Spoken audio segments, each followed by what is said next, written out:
आता है उसकी सोच का दायरा अलग होगा। जो 5 साल की बेटी घर के अंदर है उसकी सोच का दायरा रोकने की जरूरत किसको है? महिला समझाती है, पढ़ाती है, लेकिन वो क्या सीखी उसी पुरुष प्रधानता में रहती है। वो खेलने के लिए बच्चा बंदूक मांगता है और खेलने के लिए बेटी को गुड़िया पकड़ाती है। चूल्हे चौके से तुम बाहर नहीं जाओगी, तुम्हारा यही काम है। तुम पहले से ही बताया जाता कि तुम पराया धन, तुम इस घर का धन नहीं। वो माँ नहीं पढ़ाती, वो ये परिवेश पढ़ाता है। और ये मैंने आपको एक उदाहरण दिया था, ये दुपट्टा लेके हम पैदा नहीं होते हैं। ये परिभाषा हमें समाज देती है। और समाज कौन है? ये पुरुष पितृसत्ता, जिसने महिला को बहुत नीचे दबा दिया। आज भी ये स्थिति है। और महिला बच्ची को पेट में ही मार दिया जाता। उसको मारने के लिए कौन जिम्मेदार है? वो माँ कभी नहीं मारती, लेकिन उसके ऊपर जो समाज का बोझ है वो सबसे बड़ा। आज भी यूपी में 908 महिलाएं हैं प्रति 1000 पुरुषों में। ये आंकड़ा है हमारा सेक्स रेशियो। महिलाओं को ना जैसे कंप्लेंट लेकर पुलिस स्टेशन में जाएगी तो पुलिस स्टेशन में जो अधिकारी बैठा है वो उसी में दोष ढूंढने लगता है। हाँ, वो नहीं देखिए भाई आप हम ये क्या कहने वाले करेंगी?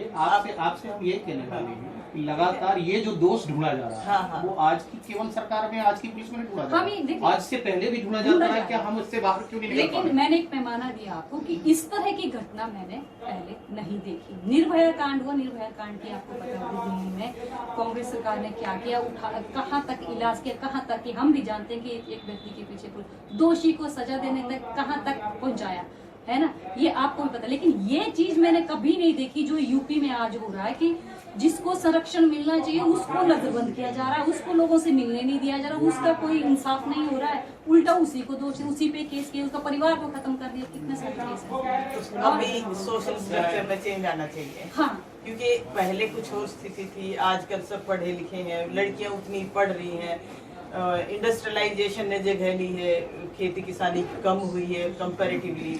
तो जब लड़कियां पढ़ भी रही है, जो पढ़ रही हैं उनको मौका देना चाहिए, और जो नहीं पढ़ी हैं उनको समान पढ़ने का बढ़ने का मौका हमें हमारे समाज को देना चाहिए। और वो हमारे इसी सिस्टम का हिस्सा है, इसी पुरुष प्रधानता की सिस्टम का हिस्सा है। वो महिला भी अपने आप को तभी सुरक्षित समझती है जब उसके पास पुरुष के रूप में बेटा होता है, पुरुष के रूप में पति जो की रानी लक्ष्मीबाई जी जो वीरांगनाओं में गिनती होती है। और हम महिलाएं जो आज अपने आप को बहुत सशक्त महसूस कर रही हैं, तो आज हमने झांसी में इस महिला दिवस को मनाने का जो सुझाव हमारे पास आया, और हमारी प्रदेश की जो प्रभारी हैं विद्या नेगी जी हैं और मध्य जोन की प्रभारी हमारी नंदिता जी है, हम सब ने ये डिसाइड किया कि इस प्रोग्राम को हम लोग झांसी में मनाएंगे। और मुख्य कारण यही है कि जितना महिलाओं पे अपराध उत्तर प्रदेश में बढ़ रहा है, तो एक समाज के थ्रू, एक पार्टी के थ्रू, और एक हम इस समाज को मैसेज भी देना चाहते हैं कि महिलाएं अब कमजोर नहीं हैं, महिलाएं बहुत सशक्त हो चुकी हैं। लेकिन कहीं ना कहीं सामाजिक दायरे में हमें फंसा दिया जाता है। जिस तरीके से उत्तर प्रदेश में महिलाओं के ऊपर निरंतर अपराध और घटनाएं बढ़ रही हैं, तो मैं योगी सरकार जी से भी एक आग्रह करना चाहती हूं कि कम से कम आप, किसानों का मुद्दा बहुत तेजी से चल रहा है, महिलाएं उसमें बैठी हैं, तो कम से कम आप लोग महिलाओं की सुध तो लीजिए कि महिलाएं इतनी परेशान है। क्योंकि उनका चूल्हा चौका जब हम लोग करते हैं, महिलाएं जब चूल्हा चौका करती है, तो सबसे रोजमर्रा की चीजें उसी चूल्हे से शुरू होती हैं। तो सबसे बड़ी बात, आज हम महिला दिवस पे सबको शुभकामनाएं देते हैं, और हर एक महिला को राजनीतिक दायरे में सशक्तिकरण के तौर पर हम उनको कहना चाहते हैं कि आप सब समाज से निकलिए। पंचायती राज हमें मिल चुका है, लेकिन विधानसभा और लोकसभा में वो हमें जो चीजें नहीं मिली हैं, तो मैं मोदी सरकार जी से एक आग्रह करना चाहती हूँ कि इस बिल को तत्काल और जल्द से जल्द हो सके, और हमें इस महिला दिवस के उपलक्ष्य में एक तोहफा प्रदान करने की कृपा करें। जय हिंद, जय भारत। मेरा झांसी वासियों को नमस्कार। मैं विद्या नेगी, ऑल इंडिया महिला कांग्रेस कोऑर्डिनेटर और साउथ जोन और वेस्ट जोन की महिला कांग्रेस की प्रभारी भी हूँ। आज हम झांसी में इकट्ठे हुए हैं क्योंकि आज अंतर्राष्ट्रीय महिला दिवस है, 8 मार्च। आज हम इसको राज्य स्तरीय महिला दिवस साउथ जोन का झांसी में मनाने जा रहे हैं, क्योंकि मुख्य कारण सबसे बड़ा यही रहा है कि यहाँ की जो रानी लक्ष्मीबाई जी जो महिलाओं का एक बहुत बड़ा प्रेरणा स्रोत रही है, इसी वजह से हमने इस बार महिला कांग्रेस को 8 मार्च को यहाँ मनाना ज़रूरी समझा। महिलाओं के लिए अभी जो आप बता रहे हैं कि जो रेशियोज आंकड़े वर्तमान सरकार में बहुत बुरे हैं, क्या अनुभव है आपका? थोड़ा सा बताइए। देखिए, एक सेकेंड रुकिए। झांसी वासियों को मेरा अंतर्राष्ट्रीय महिला दिवस 8 मार्च की सभी महिलाओं को हार्दिक शुभकामनाएं। मैं विद्या नेगी, ऑल इंडिया महिला कांग्रेस कोऑर्डिनेटर और साउथ वेस्ट जोन महिला कांग्रेस की प्रभारी हूँ। आज हमारी जो महिला कांग्रेस है स्टेट साउथ जोन की 8 मार्च जो महिला दिवस है झांसी में मनाने जा रहे हैं। इसका मुख्य कारण यही है क्योंकि झांसी रानी लक्ष्मीबाई जी की धरती रही है और जो महिलाओं के लिए बहुत बड़ा प्रेरणा स्रोत है, इसीलिए आज के दिन को यहाँ मनाना हम सब ने ज़रूरी समझा। आज के दिन पूरे दुनिया में बहुत से ऐसे आंदोलन जो महिलाओं के हक में हुए हैं, चाहे वो उनके रोज़गार की बात करें, प्रतिदिन के वेतन की बात करें या वोट देने के अधिकार की बात करें, जिनकी शुरुआत आज के दिन की गई थी, जिसके लिए ये तय किया गया कि 8 मार्च को महिला दिवस के रूप में मनाया जाए। आज महिलाएं हर क्षेत्र में कंधे से कंधा मिलाकर अपना योगदान दे रही हैं, लेकिन इसके बावजूद भी महिलाएं आज दोयम दर्जे पर हैं। उन्हें ना तो निर्णय लेने का अधिकार है, उनकी सिर्फ रिसोर्सेज तक पहुंच है, लेकिन निर्णय लेने की क्षमता आज भी नहीं है। वो इसलिए क्योंकि महिलाओं के राजनीतिक, सामाजिक और आर्थिक सशक्तिकरण की बहुत ज़रूरत है। महिलाओं के सुरक्षा के बारे में हम अगर बात करें तो आज आप देख रहे हैं कि महिलाएं कितनी सुरक्षित हैं। यूपी सरकार में भी हम देख चुके हैं कि महिलाओं के साथ किस तरह के दुर्व्यवहार किए गए। उनके साथ दुर्व्यवहार तो होता ही है, लेकिन उसके बाद किस तरह से अपराधियों को संरक्षण दिया जाता है। बेहतर कानून बनाए गए, लेकिन वो कानून सिर्फ और सिर्फ कागजों में ही दिखने को मिल रहे हैं, उन्हें कभी भी धरती पर नहीं उतारा गया है।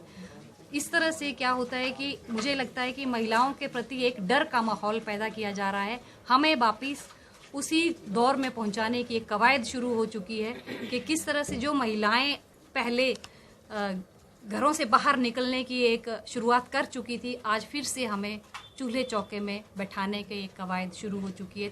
इतना डर फैलाया जा रहा है कि महिलाएं घर से बाहर ना निकलें। आज हम सशक्तिकरण और बराबरी की बात करते हैं। हम नहीं कहते हैं कि हमें पुरुषों के बराबर होना है, लेकिन वो हम कभी नहीं हो सकते। वो हम जानते हैं क्योंकि शारीरिक भगवान ने हमें जो अलग पहचान दी है वो अलग है, लेकिन हम बराबर मौका और बराबर जिम्मेदारी की बात करते हैं। महिलाओं को सशक्तिकरण की दिशा में देखा जाए तो हमारी सरकार, कांग्रेस सरकार ने पंचायती राज में महिलाओं को, राजीव गांधी जी की बहुत बड़ी देन की पंचायती राज में महिलाओं को रिजर्वेशन दिया गया, उन्हें आरक्षण दिया गया, जिसकी वजह से आज महिलाएं पंचायती राज में जिला स्तर, पंचायत स्तर, ब्लॉक स्तर पर प्रतिनिधित्व कर रही हैं।